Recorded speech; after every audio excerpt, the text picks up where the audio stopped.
CPIM এর বা মার্ক্সবাদীদের এটাতে কোনো তো অসুবিধে নেই। ওই ওই যে খেটে খাওয়া মানুষটা আছে, তার তো রুটির প্রশ্ন, তার তো রুজির প্রশ্ন, তার তো মজুরির প্রশ্ন। যে শ্রমিকটা আছে, যে লেবার কোড নিয়ে আসা হলো, তোমাকে এখন এই যে কদিন আগে দেখলে আইটি সেক্টরের ম্যানেজার সে আত্মহত্যা করলো। এই যে ওয়ার্ক লোড, ওয়ার্ক প্রেশার যে কাজের মধ্যে, কারণ হচ্ছে কেউ বলছে 90 ঘন্টা কাজ করিয়ে নাও, 70 ঘন্টা কাজ করিয়ে নাও। সাধারণ মানুষের তোমার কোনো বলার অধিকার থাকবে না।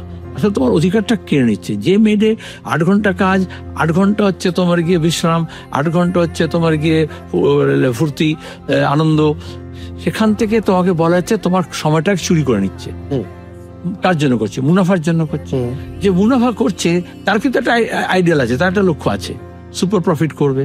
সে কিন্তু গোটা বিশ্বটাকে মুঠোর মধ্যে নিয়ে আসবে। কিন্তু অন্যকে বোঝাচ্ছে এসব ভেবে কি হবে তোমার, তুমি তোমার কাজে মন দাও। হ্যাঁ, কঠিন পরিশ্রমের কোনো বিকল্প নেই, অবশ্য কঠিন পরিশ্রম করতে হবে, কিন্তু কার জন্য? সেই শ্রমের ফলটা কে নেবে?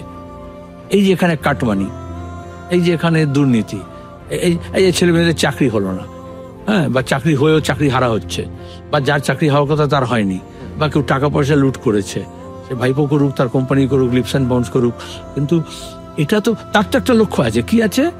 যতটা পারো হাত দাবো ছিল, টাকা রোজগার করে নাও, লুটে নাও। কিন্তু যে মানুষটা কবরতকহীন হচ্ছে,